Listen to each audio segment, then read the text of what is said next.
Good morning, everyone. Today is Tuesday, May the 7th. My name is Anne-Marie Band, and this is the Moneyball Morning Report for the Benzinga Pro platform.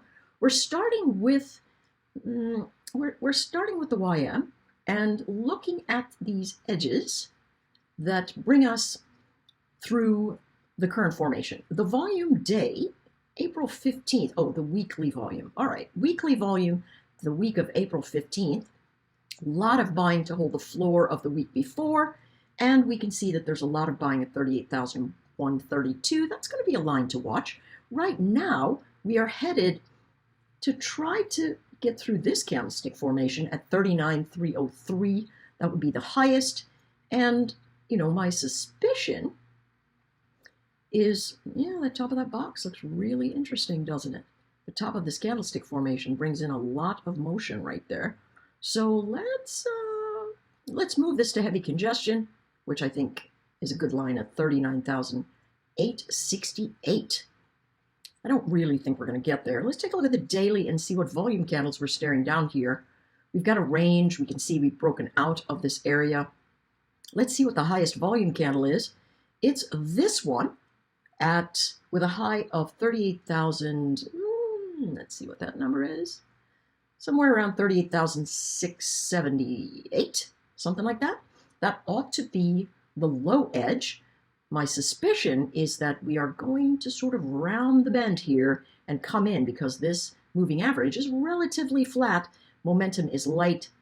We have a big volume candle in the near term, right around that zone near 38,632. And so that's really coming right in line with the numbers that we can see on the daily. We can see price action being a little quiet today. And that is really because I think we're just going to digest some of this move. Very, very big move quickly. And so when we move quickly, we have a tendency to retrace, hopefully. We have a tendency to retrace and bring in some of the ranges that we are looking at in the Dow, right? And so for those of us that trade the Dow, what I'm doing is combining Coach Jay Cook's volume analysis, which looks at the very top of this candlestick, very interestingly, from the 2-hour formation. But we're really sort of caught in it. We've moved above, but couldn't stay there. And so the question is, can we get above the pre-market highs? That's going to give us a breakout formation. So below 38,958, we're likely to break down into 38,834. Above 39,082, we could really break into, wow, what is the next time we see levels that high? It's been a hot minute. And so that literally could take us into the heavy congestion around 39,206. And those would be the edges that we're going to watch over the next couple of days in the YM. All right? Let's go to the SPY and the Qs. We'll start looking at the Qs first.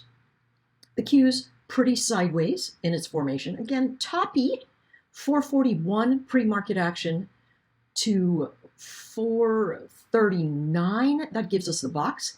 If we lose 438.50, we've got downside pressure likely into, wow, that's kind of messy. First 437, and then I think 435. Very tight price action here. You can see the volatility bands being very tight. We moved, again, very quickly. And when we move very quickly, we're going to look for the range with the most candlesticks and go, okay, floor to ceiling. So that's 438 to 440.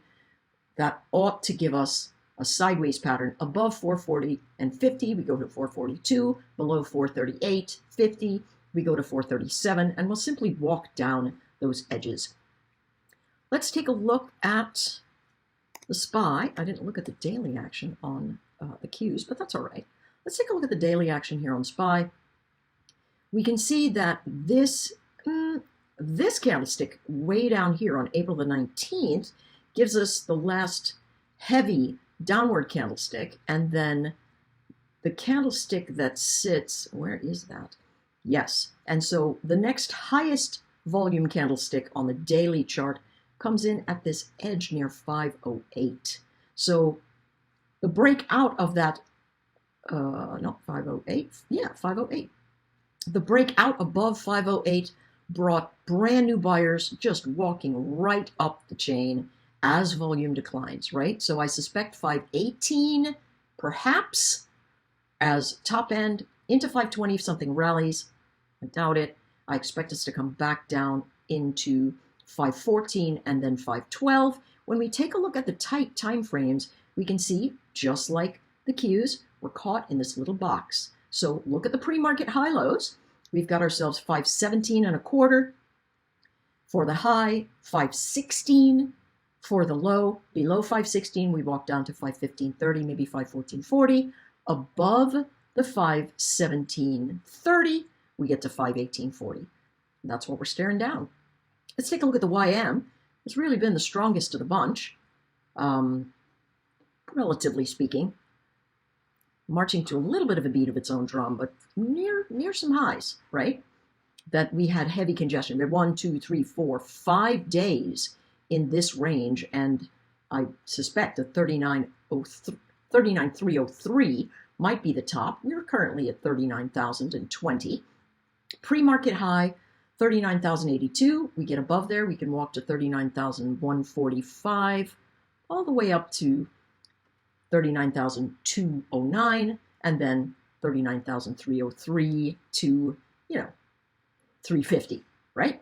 Below the pre-market low, which looks like about 39,000, we get to 38,958, and then old resistance being new support, 38,788, right? And so those are the lines that we are looking at in general. Might be a little bit lower, might be 38,761.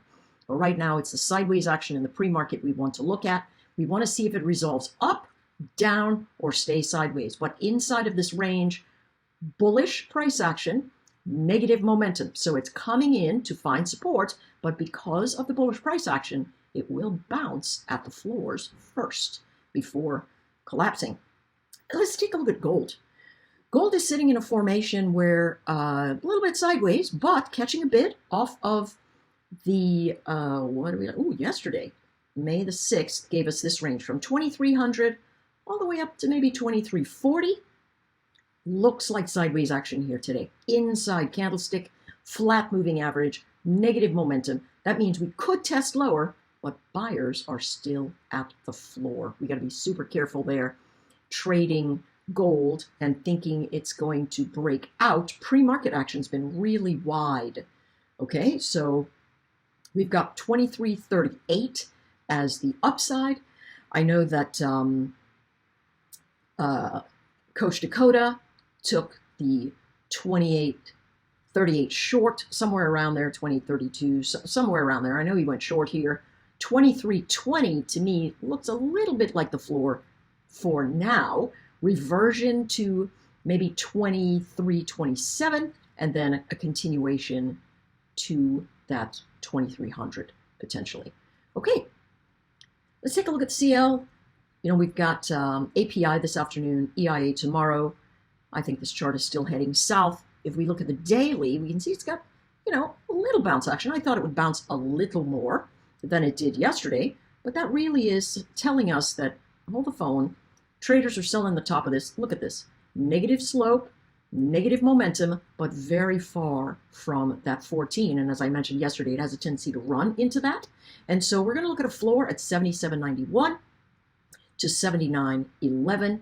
This pre-market action shows us inside of yesterday's candle. The break above 79.11 could send us to 79.90 or 80, which is, I suspect, where we're headed. The break below 77.91 can take us into heavy congestion around 76.90 and then down to 76.40 and potentially 76, which is my next downward target here in oil. I think it is likely to continue to fade. John has a head and shoulders pattern. John Hoagland has a head and shoulders pattern, measures 87 to 80, and so 73 is the measured move event. We could easily get there, very easily. I believe that oil is in a very negative formation. Edges of this high candlestick in terms of volume, it's broken below it, so that we know that until we get up above this 78.30 or whatever, and then continue above that 79.11, we're really not going to have any buying pressure there at all. Okay, we can see the volatility bands telling us exactly the same thing, tight price action. So watch the range. We can buy the low, and if it breaks, we get out immediately. You can have maybe a 25-cent stop, right? So $250 per contract. That's what we're looking at for oil. Now, for the NQ, you can see that buyers are rallying back into tech on the daily formations. It's out above this range. Now we're looking at this box. Halfway mark up at 18,275-ish or so. Right now, it's battling at 18,172. I see a ton of heavy congestion there inside of yesterday's candlestick. Sideways moving average.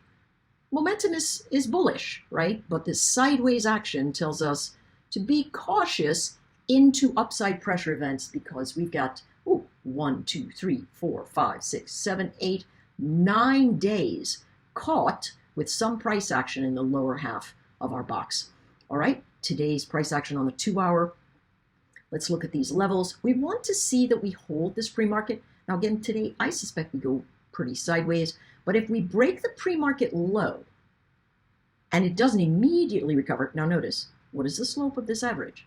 It's up. So if it breaks and it comes down into the lower level near 18,120 or so, this is where everybody on Fast Markets was checking out the numbers yesterday,